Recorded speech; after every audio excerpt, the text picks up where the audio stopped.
This is Alissa Turney, a girl who went missing in Phoenix, Arizona when she was 17 years old. A YouTuber named Kendall Ray here on YouTube who does true crime related videos, conspiracy theory videos, and other things of that nature teamed up with Alissa Turney's younger sister, Sarah Turney, to put out a video talking about this missing persons case. I know that this is way off the radar from videos that I normally make, and no, I'm not trying to turn into a Kendall Ray, Shane Dawson, Michelle Platty type of channel, even though I adore all of their work. This case just really spoke to me, and it is unsolved. It needs media attention. It needs people to talk about it, even if it's someone coming from a small platform like I have. I will have a music-related video uploaded tomorrow, but today I'm talking about Alissa. I sourced this information 100% from Kendall's video, which I have linked. I credit her with all of this information. I'm simply reiterating what Kendall said and stressing why I am so called to talk about this. But what I'm saying is not even close to all of the many details in this case. Go watch Kendall's video or listen to the Missing Alissa podcast, or contact Sarah Turney herself. She is more than willing to answer any questions you have about Alissa. I've spoken to her myself, and she is so genuine and will genuinely do anything to help. So I am not giving every last detail. That would take hours and hours and hours, but I'm giving basically a summary of the story. I'm telling it somewhat chronologically. I'm not really like saving shocking parts to the end, but this information has been collected over the last 17 years. Some of these things are just claims made by people who knew Alissa and Mike, and some of these things are facts. And I will do my best to differentiate which things are accusations and which things are facts in the video. A lot of this case is purely circumstantial evidence, but just hear me out. Alissa's mother, Barbara, married a man named Michael Turney when Alissa was 3 years old. Mike was a former deputy and a worker for the union. Approximately a year after getting married, Mike and Barbara had another daughter named Sarah. When Alissa was 9 years old, her mother Barbara died of lung cancer, leaving her to be raised by her stepfather, Mike Turney. While going through home movies recently, Sarah uncovered a clip that was date stamped 1997 of Alissa saying, "Sarah, Dad's a pervert." Sarah!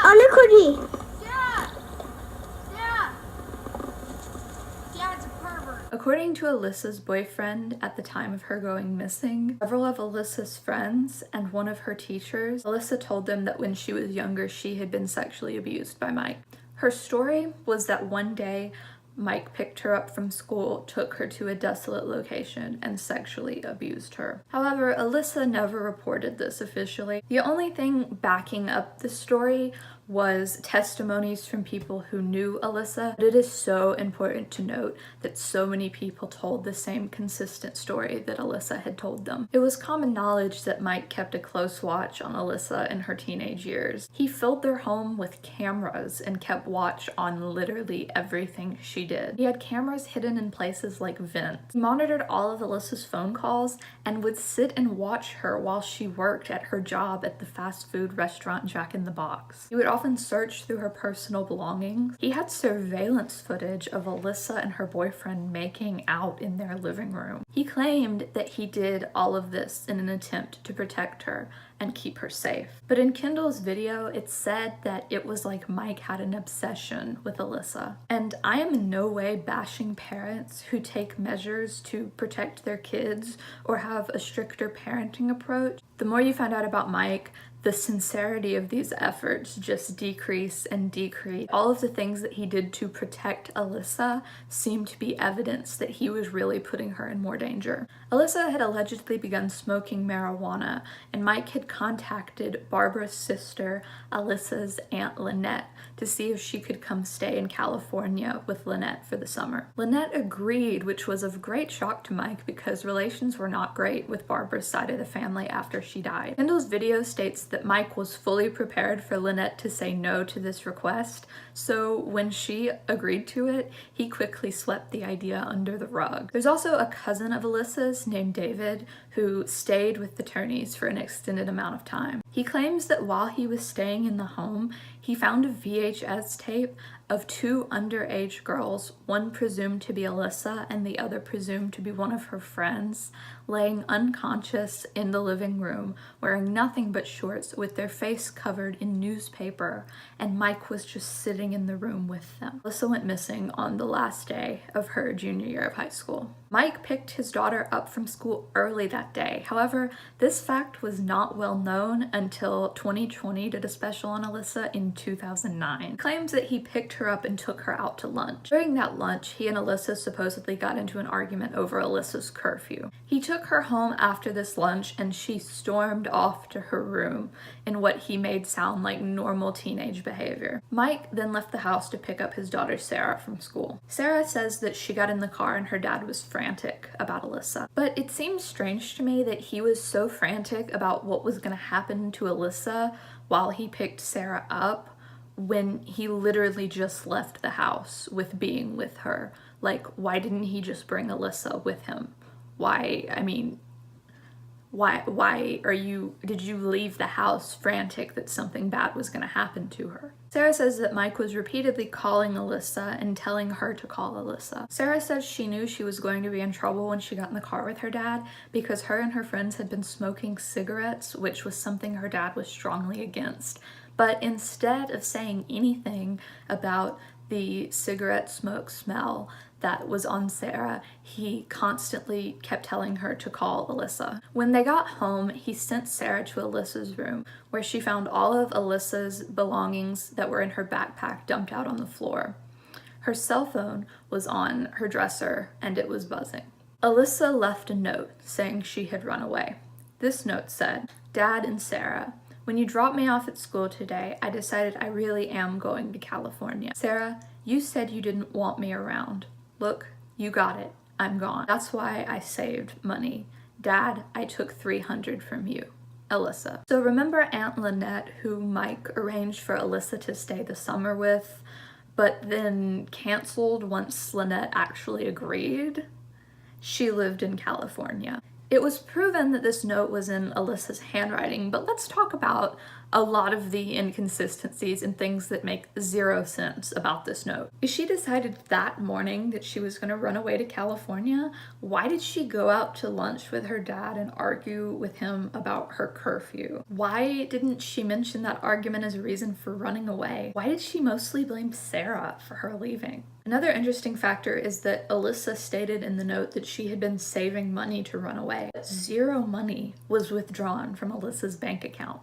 Yeah, she had over $1,800 in her account that she had earned at her job at Jack in the Box, but she didn't take a dollar out of that account. Of no shock to any of you, I'm sure, Alissa never showed up at Lynette's house. Mike reported Alissa to authorities as a missing person, but since she had left that note, she was marked as a runaway, and her case was never associated with any act of foul play. Mike claims that about a week after her disappearance, Alissa called him on the phone in the middle of the night and cussed him out. He claims that he reported this to the police, but the police were unable to track this alleged call. No one else, not even Sarah, who was living in the house, ever heard this phone call, which makes it seem pretty illegitimate. When talking about Alissa, Mike always put heavy emphasis on the fact that she was a, quote, wild child and exhibited out-of-control behavior. But Sarah remembers her as not being that different from other teenagers her age. And years passed with no leads on Alissa. Sarah stated in Kendall's video that there was a, quote, day and night difference between the way they were treated as teenagers. She said that Mike would stir up trouble with and pick fights with Alissa's boyfriend John, almost as if he was jealous of him. When Sarah was 17, Mike allowed her boyfriend to move into the house, and Mike took down all of these security cameras at Sarah's request.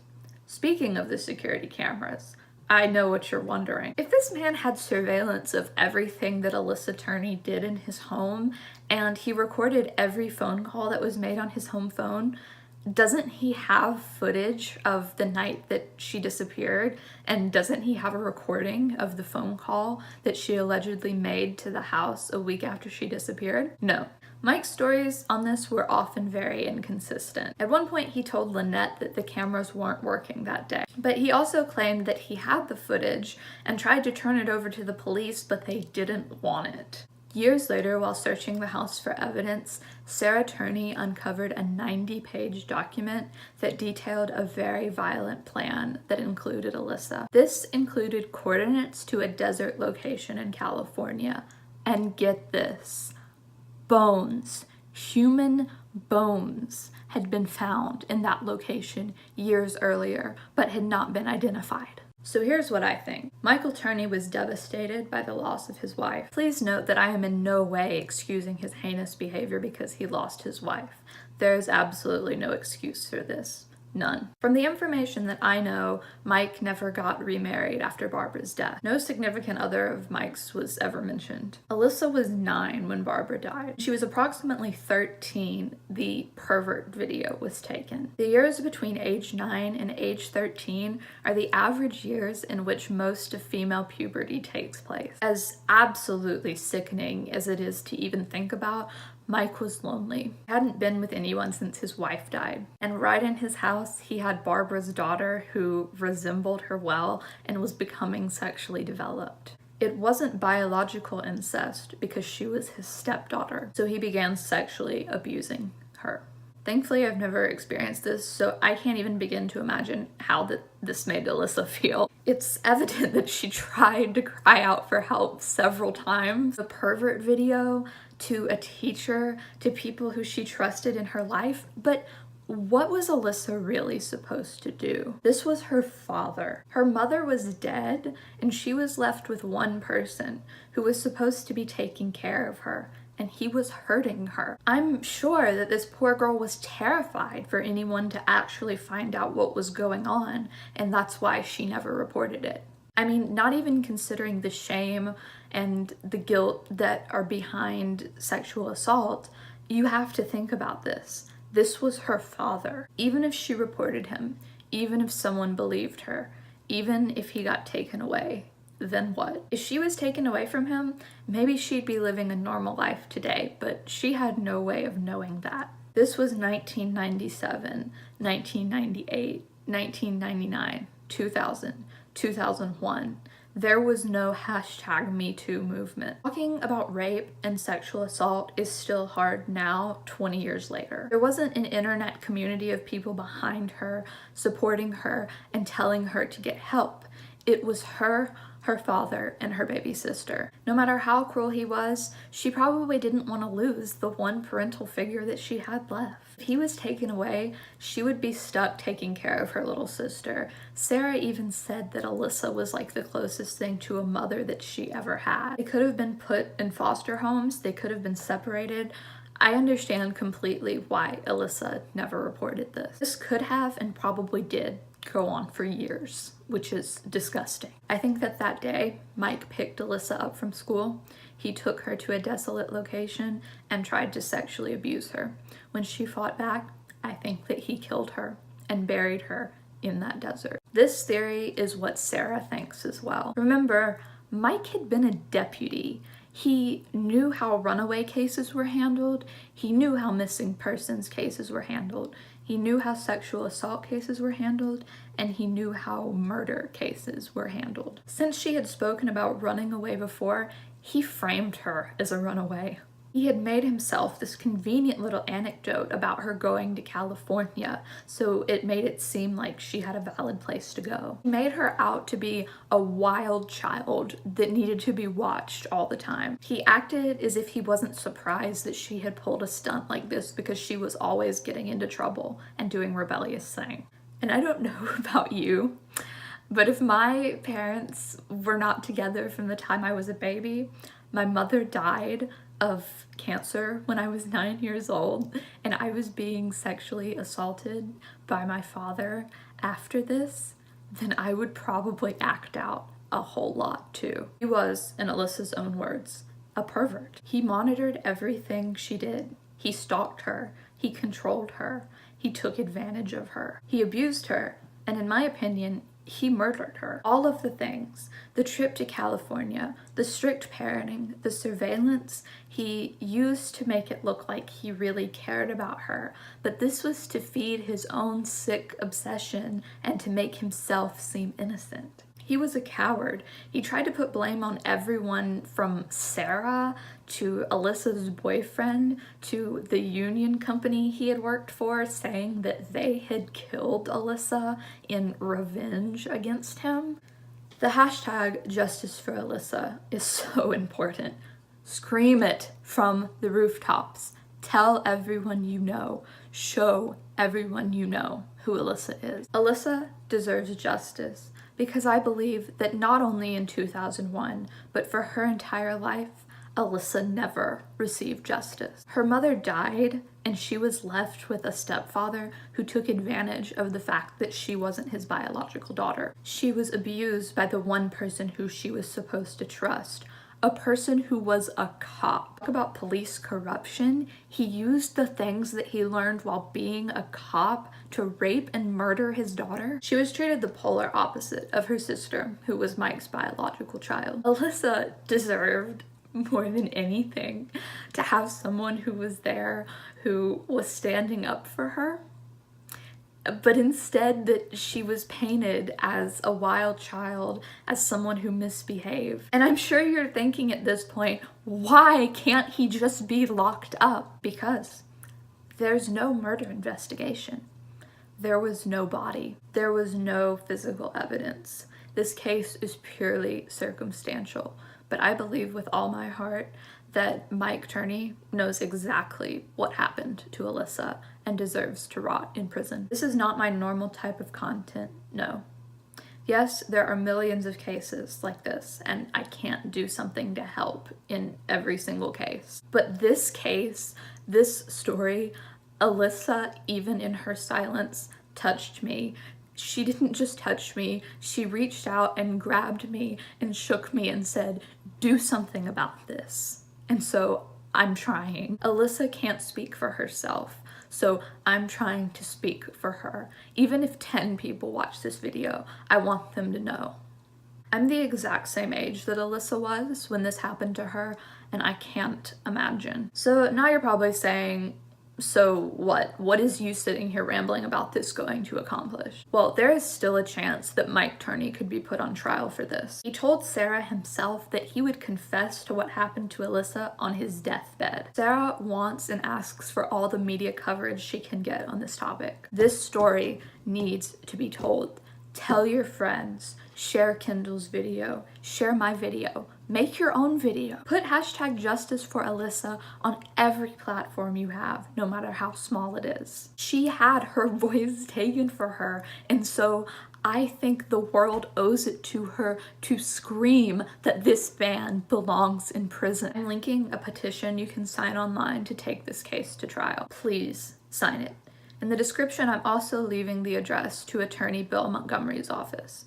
Bill Montgomery is the attorney who has the decision whether or not to take this case to trial. Flood this man with pleas to take this case to trial. Think about what Alissa would say to this man if she could, and then write it down and send it. In fact, I care so much about people doing this that I'm trying to reward people for doing this. I'm doing a giveaway, so to speak. Kendall Rae is a huge supporter of the charity Thorn, which was created by Demi Moore and Ashton Kutcher to help prevent sexual exploitation in the form of human trafficking.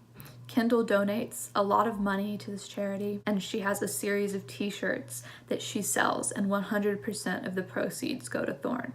So if you send me an email to this email address with the subject hashtag Justice for Alissa, and you send me a picture of the letter that you've written to Bill Montgomery, I will enter your name in a drawing, and I will send whoever the winner is a t-shirt of their color choice and their size choice from Kendall's website, and all of the proceeds will go to Thorn. If you want to donate to Thorn yourself, I'm leaving Kendall's link. Please do. Please feel free to, in honor of Alissa. I'm going to leave a link to the shirts if you'd like to buy your own. I'm not doing the whole like to enter this you have to be subscribed thing because this isn't about me. I don't care. I don't care if you subscribe to me or if I get any attention from this. That's really the last thing I care about.